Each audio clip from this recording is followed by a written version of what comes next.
Welcome into this True Blue preview. I'm Keith Farmer with Eli Gehn, Charlie Walter, Jonathan Dunn, and another basketball season just about here, and this team looks like it's pretty loaded. We've seen them already in the Bahamas. Yeah, and so this is the first time I'm going to be covering a John Calipari basketball team, but what I did see in the Bahamas, a lot of youth, a lot of energy, very fast-paced type of offense.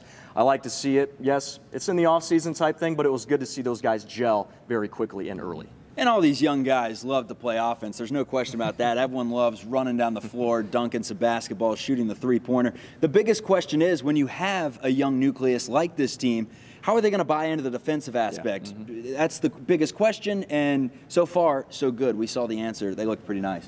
I think the teams that have been the best at Kentucky have been the teams that interact with the fans the best. And this year's team, if you saw at the camp out, they're pretty good with the fans. That's a very good point on that one. All right, got a schedule that's just unreal. When you talk about the blue bloods of college basketball, they're going to play North Carolina, Duke, Louisville. I mean, who else? North You Carolina. got Seton Hall on there. Don't sleep. Oh on the yeah, Pirates. yeah, oh They're a yeah. good team. For I mean, sure. Kansas is the other one I was thinking of. I mean, this can only make this team better at the end of the season. I mean, you see every single year they're going to play one of the tougher schedules in the entire country just based on the program itself.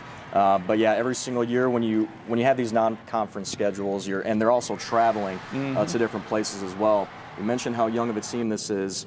Traveling, being on the road is what helps these relationships grow, helps them get through adversity, and that'll definitely help them throughout the long course of the year. And it'll be interesting because you saw Utah Valley and how much rust there was last year in Kentucky's first game. They can't have that this year. They're going up against the Dukies, and that's a good Duke team, so it'll be fun. And can we talk about the SEC for a second?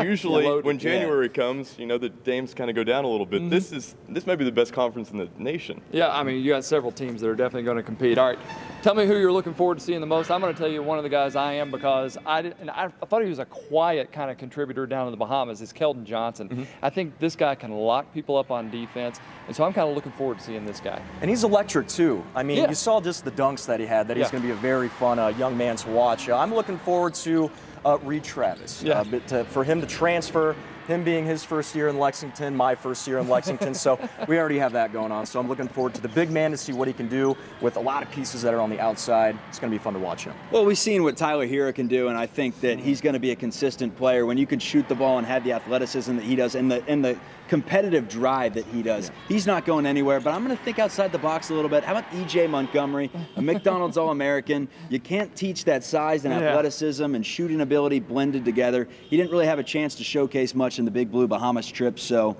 E.J. Montgomery, really excited to see him. I'm excited to see P.J. and Quade both come back. Hopefully P.J. may be working on some free throws over the summer.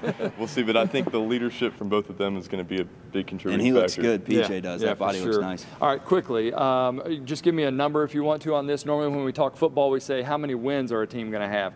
All right, how many losses is this team going to have?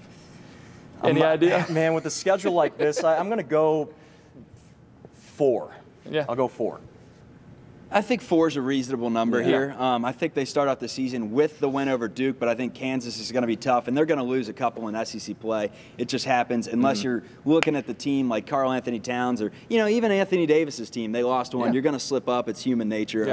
But 4 losses, I mean, that's a team that's going to compete for the national title, which they are. Should we talk about 40-0? Maybe just stay away from that? No. I think they're going to have about 2 losses probably. So. I like the 4. 3-4 is what's in my mind, and so I'm kind of figuring that might happen. And if that's the case, then I think there's a good chance this is a good team at the end of the year and has a chance to win another national championship. All right, thanks for joining us for another True Blue preview.